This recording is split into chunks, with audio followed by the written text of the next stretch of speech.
Thank you. So my name is Albert Wilde, and I am a sixth generation sheep and cattle rancher. We run about 3,000 head of sheep, and back in 2015, we started playing with the waste wool that we produce from our farm. So when we talk about waste wool, we're talking about the wool that comes from the belly, the back end, or any black wool. Most sheep ranchers like myself, we're running a dual purpose sheep for wool and for meat. But any of that wool that is low value is typically just being thrown away, or you're getting very, very little for it. So I started playing around with being able to take that wool and make a usable product from it. And what I came up with was the NutriWool Pellets. So these are just wool pellets.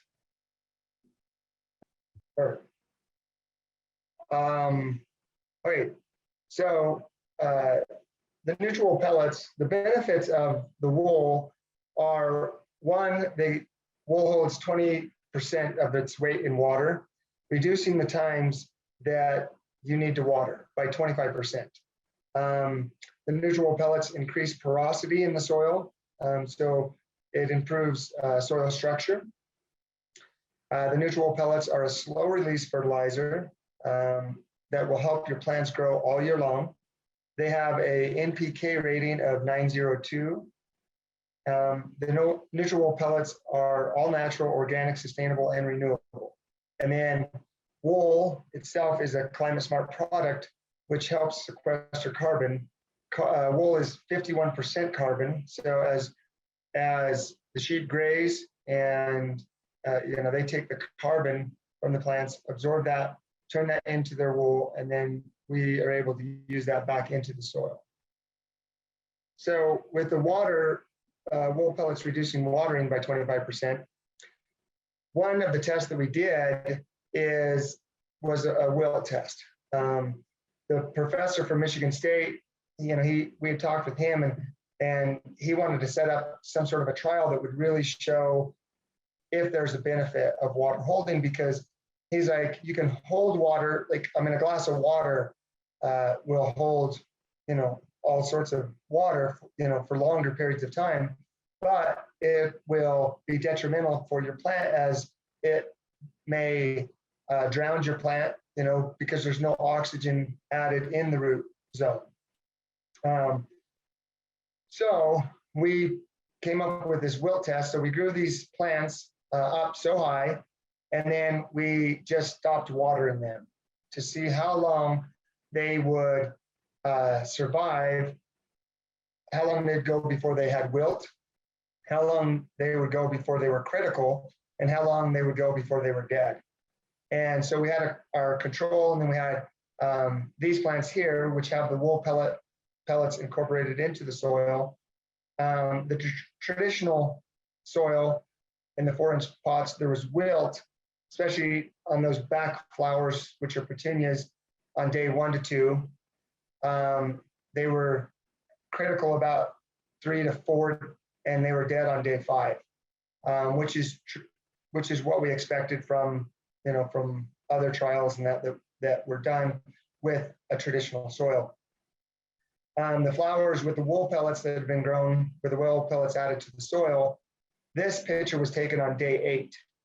And this was the first day that the petunias there in the back showed any wilt.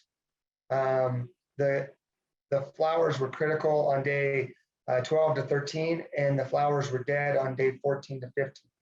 So it helped add over a week for the flowers to be viable and to still be alive and looking vibrant. So that's a huge benefit, that there's really not another product on the market that can do that. The polymers will hold a lot of water, but again, it's the same problem, that it acts really detrimental to the plants, as the water isn't released to the plants over an extended period of time. It's just held on to. So a lot of like the hanging baskets and other plants, hanging baskets here in Utah, typically you're watering them twice a day, every day. And with the wool pellets in it, in that soil for the hanging baskets, you can go 3 to 4 days between watering, which is just fantastic. So the NutriWool pellets also, they provide porosity and improve soil structure.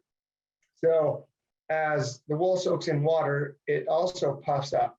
The wool itself tries to go back to its original form, and that expands and it helps to create the porosity or that oxygen space in the root zone in the soil.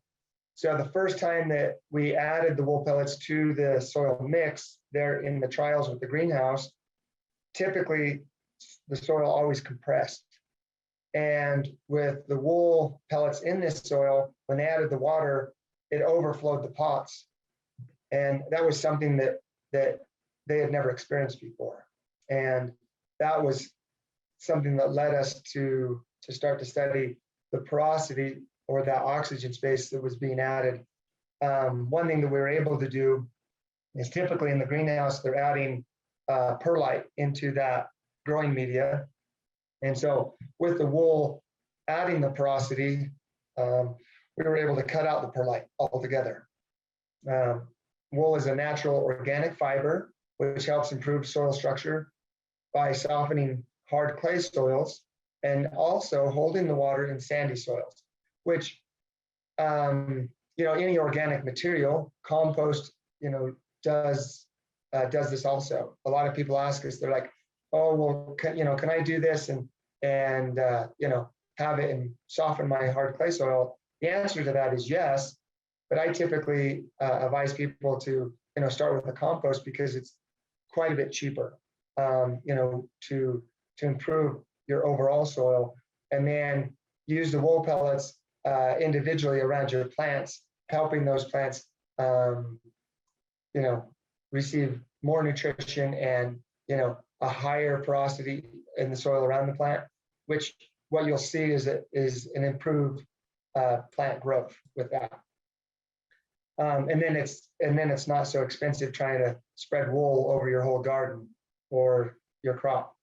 The wool is visible for about the first 2 months, but then after that, you can, if you really get down and look, you can find wool fiber in your soil, but the pellets, you don't see them as much. But the fertilizer and the water holding benefits will last for over 6 months, and we'll show you a slide of that. So this was one of the first trials that we did in the greenhouse, trying to compare the wool pellets before we even knew what their nutritional rating was, comparing the wool pellets to what this greenhouse was using for their organic tomatoes. And they were trying to produce organic tomatoes for a big box store. And so the picture there in the middle, on the left picture, these are tomato plants. These are 38 days from seed. And they are in 90% peat, 10% perlite, and then with blood meal added. Blood meal is a high nitrogen, but it takes about 45 days for the blood meal to be available to the plants. In that middle picture, that column of plants just to the left is actually the control, so that has no fertilizer whatsoever added to it. And you can see that they're very, very similar, the ones with blood meal and the ones with no fertilizer. The picture on the right here is 95 peat, 5% wool. So that's all that's in there. And again, these are all together. This is 38 days from seed. These tomato plants are what they consider market ready. They, to be able to ship them right to the store for people to buy. And so it was taking them 76 days to grow those tomatoes to be market ready with blood meal as the organic fertilizer. And with the wool pellets, they were able to have them ready in 38 days, which was only 7 days longer than a synthetic fertilizer that they typically use for just any tomato plant. So that was really, really promising. In this picture on the right, the wool, or it's hard to kind of define those, but on the very left, those tomato plants have 10% wool in them. And then the ones straight in the middle are 5% wool. There's not any difference between the 5 and 10%. There's not a bigger growth rate on the 10%. And that was something that we were kind of amazed with, is that 5% was as good as the 10%. And that was important to kind of find how much wool is needed to be added. So from that trial, we took the wool pellets up to Utah State and to Professor Bruce Bugsby, and he started to, he wanted to find the release curve of the nutrition of the wool pellets, in the soil. So this top graph has the green line, which is the wool pellets, has a blue line, which is just wool that's not pelletized, it's just fluffed wool. The black line is tap water. So, and then the bottom graph is blood meal. The red is from Home Depot, the blue is from Lowell's, just to see if there was a difference of where they were getting the blood meal. Again, the black line is tap water. So what you see here is that the wool on day one was providing 4,000 parts per million of nutrition. And the greenhouse is typically looking for 1,200 parts per million. And so it starts off at 4,000, and then about day 28, the wool pellets have a trough of about 800, and then the wool itself actually starts to release. And what we found is that early release was because we're using raw wool, so wool that's not washed or scoured, that lanolin in the wool is providing a quick release for that jump start in the beginning. And then, like I say, about day 28, you're seeing the wool itself start to be broken down, and it's releasing so that it's available for the plants. And it lasts well over 140 days. So meaning that you can add the wool pellets once and it'll last the whole season, and it'll provide the nutrition that your plant needs for the whole time. One more interesting thing about these two graphs is the blood meal graph. Both of them, the blood meal has a traditional bell curve, whereas the wool pellets have that initial kick and then goes into the bell curve. But the blood meal starts at 500, 1,000 parts per million, 1,500, 2,000, 2,500, 3,000. The graph with the wool pellets start at 1,000, 2,000, 3, 4, and 5. So in other words, if the blood meal was put on the same graph as the wool, you'd notice that the wool was quite a bit higher with the nutrition that it's available to the plants than the blood meal itself. The other interesting thing about this is the comparison between the pelletized wool and the fluffed wool. I've had a number of clients, farmers, who initially trialed the wool pellets, thought they worked fantastic, loved them, and then thought, well, instead of getting the wool pellets from Albert, I'll just get my own wool or get a neighbor's wool and then try and add it into the garden. One thing that you're seeing there is the graph is very similar, but the amount difference is just the volume of wool that's compressed into the small pellet compared to what you can try and get in just a handful of wool. The other thing that typically everyone comes back with is yeah, I'm going to use the wool pellets because they're so much easier to handle, which is one reason why I originally tried to pelletize, because I had used just raw wool from our farm around my wife's plants to help save water. It worked really well, but I was like, oh, that was too difficult. It's too hard. So I started looking for a way to make it more user-friendly, and the pellets have provided that. So we also did a study with the University of Vermont. They had called us. I wanted to try and put their little pamphlet they made into my presentation here, but I couldn't get it to fit because it's a PDF.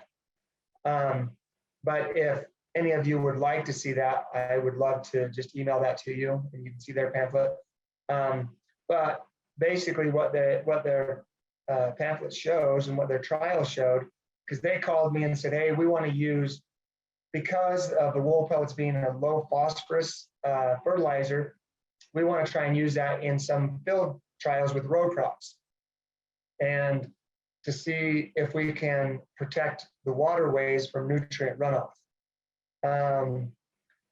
So we took the wool pellets to Vermont, and they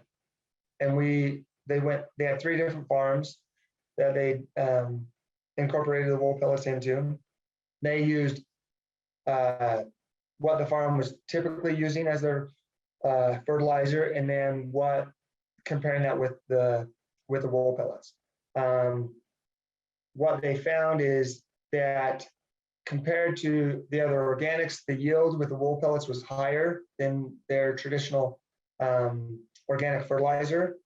The one farm that just used a synthetic fertilizer, the yield was exactly the same, which was nice to see. And then on the 3rd farm, they actually had a control with no fertilizer, and then the wool pellets, which obviously the yield was way bigger. One of the pictures that they have show the rows, and you can see the difference between the row with wool pellets in it and the row with their traditional fertilizer, organic fertilizer that they use, and just the how much greener the row with wool pellets are, meaning that the plant is healthier, it's producing more chlorophyll, because it's receiving those nutrients at a more uniform rate.